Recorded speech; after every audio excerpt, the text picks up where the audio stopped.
Voy a recibir a Alfredo Trillo.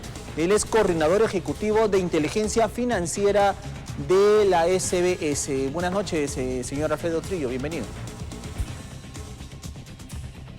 Buenas noches, ¿qué tal? ¿Cómo están?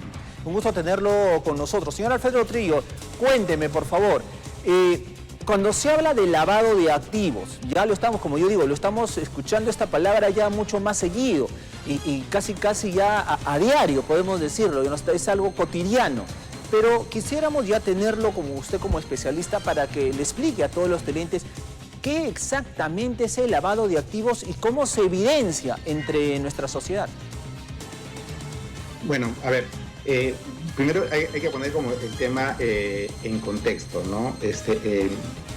Muchas veces confundimos el concepto de lavado de activos con otras actividades criminales. Exacto. El lavado de activos es el proceso a través del cual los delincuentes, independientemente del delito que hayan cometido e independientemente de la forma en la cual se hayan organizado, obtienen ganancias, que son ganancias ilícitas, por cierto, y que de alguna manera buscan formalizarla, legalizarla. ¿Con qué propósito? Para poder disfrutarla, ¿no? Entonces, lavado de activos es el proceso, y por eso se le suele llamar lavado, ¿no? Lavado, hagamos la analogía con limpiar. Limpiar el dinero sucio, lavar el dinero sucio con el propósito de tratar de volverlo dinero de origen lícito, ¿no? Y que en el largo plazo lo que buscan los delincuentes es, una vez que el dinero haya sido lavado, haya sido limpiado, haya sido integrado a la actividad económica, puedan disfrutarlo sin que nadie luego se los pueda confiscar o embargar en todo caso, ¿no? Y cuando hablamos lavado de activos, si bien es cierto, son actividades ilícitas, pero muchas de ellas delincuenciales. Se habla de narcotráfico, terrorismo, proxenetismo, en fin. En realidad, como comenté hace unos minutos, es cualquier actividad ilícita, se llame como se llame, en la medida en la cual origine fondos, esos fondos van a ser ilícitos y van a buscar limpiar. Por ejemplo, comentaste ahorita como ejemplo el proxenetismo, ¿no? El proxenetismo enfocado desde el ámbito de la trata de blancas origina dinero de origen lícito. Al momento que el delincuente busca legalizarlo, sea a través, por ejemplo, de la apertura de cuentas en el sistema financiero, la adquisición de inmuebles, la adquisición de vehículos, la constitución de empresas y diferentes formas, está buscando limpiarlo. Está buscando, a través de este proceso de limpiarlo, además esconderlo. Por ello que probablemente en los programas periodísticos, en las investigaciones policiales, en las investigaciones fiscales, además hayamos observado que nunca el delincuente, o casi nunca el delincuente, suele poner el dinero limpio o que ha intentado limpiar a nombre suyo, sino a nombre de terceros. Por eso la importancia de que la ciudadanía, la sociedad civil, conozca el riesgo de verse involucrado en situaciones de lavado de activos, de repente puede prestar su nombre, puede prestar sus propiedades, y pueden verse involucrados de repente en situaciones que no desean. Ahí venimos a hablar ya de los que se denominan los testaferros o las empresas fachada. Ahí se origina todo esto. Efectivamente, ¿no? Imagínense ustedes, pues, un sicario que obtiene fondos producto de su actividad criminal, que él mismo vaya a comprar un inmueble o él mismo a su nombre vaya a comprar un vehículo. Lo más probable es que en el corto plazo pierda ese bien, lo cual, como es natural, los criminales no desean. Con lo cual, lo que hacen es buscar a terceros que los reemplacen en la titularidad de sus bienes. Probablemente, de no ser identificados estos testaferros, con el paso de los años, el delincuente comenzará a usar esos bienes, o incluso puede llegar el momento en el que el testaferro traslade los bienes al dueño o al beneficiario final, como lo conocemos nosotros, ¿no? Ahora, hay actividades económicas que de alguna manera son utilizadas justamente por estas organizaciones criminales. Y ahí vienen también las personas responsables o las entidades encargadas de informar justamente a UIF de estas operaciones sospechosas, ¿no? Entonces, a ver, ¿qué nos puede decir de ello? En cualquier actividad económica, se llame como se llame la actividad económica, tenga la ubicación que tenga, puede ser utilizada para efectos de un lavado de activos. Lo que ha hecho la regulación a través de los diferentes estudios de riesgos es identificar aquellas actividades que son utilizadas con mayor frecuencia. Llámese. Estas actividades económicas que han sido identificadas, se les ha impuesto un conjunto de regulación y se les ha designado como sujetos obligados. ¿Obligados a qué? Obligados a informar operaciones sospechosas a la unidad de inteligencia financiera, ¿no? Pero no debemos creer que solo en esas actividades puede lavarse dinero o a través de esas actividades puede lavarse dinero, sino en realidad a través de cualquier actividad económica que genere ganancias, que genere flujo de fondos, ¿no? Los sujetos obligados solo son los más sensibles. Ejemplos: el sistema financiero, las inmobiliarias, empresas de compra-venta de vehículos, casinos, tragamonedas. Y así en nuestra regulación hay aproximadamente 30 actividades económicas identificadas como sensibles para efecto de lavado de activos.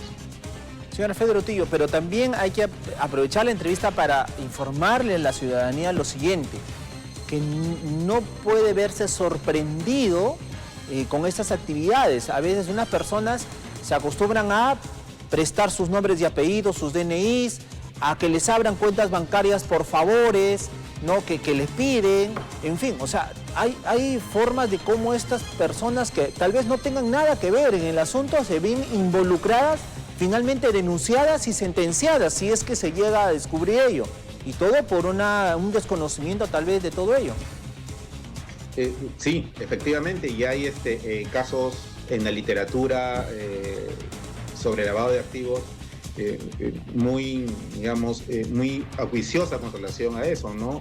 Se han identificado casos como, por ejemplo, jóvenes desempleados que tenían o familias que tenían una emergencia médica en la cual los delincuentes los contactan y les suelen ofrecer digamos, un dinero con el propósito que se acerquen a una entidad financiera, aperturen una cuenta de ahorros o una cuenta corriente, le cedan al delincuente las claves, los usuarios de sus cuentas, e inmediatamente los delincuentes comienzan a utilizar estas cuentas y comienzan a través de esas cuentas a circular dinero de origen ilícito. Lo vemos mucho en los últimos tiempos con las estafas, o lo vemos también con hace poco debemos haber escuchado, por ejemplo, en estos casos de la comercialización de las estafas en las ventas de las entradas a los conciertos, que hay personas que han prestado sus cuentas para que se hagan los depósitos en dichas cuentas. Efectivamente. Ahora, estas personas que prestaron sus cuentas se ven inmersas en un proceso legal por haberlas prestado, paradójicamente. O el hecho también, ¿no? Como hemos visto, lo del pitufeo, ¿no? Que se encargan las personas siempre ir depositando dinero en diversas entidades bancarias como una cuestión casi normal en algunas empresas, pero que en realidad están cometiendo también una actividad ilícita, lo que se le denomina el pitufeo, en fin. O sea, todos esos escenarios se están dando y la unidad de inteligencia financiera obviamente está atenta porque finalmente es la encargada de detectar cada una de estas actividades sospechosas o extrañas, por decirlo menos.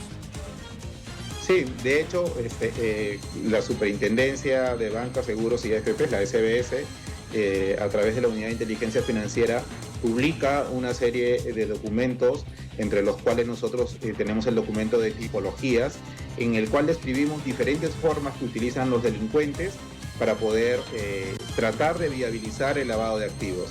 Estos documentos se comparten con los sujetos obligados a fin que los tengan en cuenta, en la realización de sus actividades económicas y a partir de ello les ayude a identificar operaciones inusuales y eventualmente sospechosas.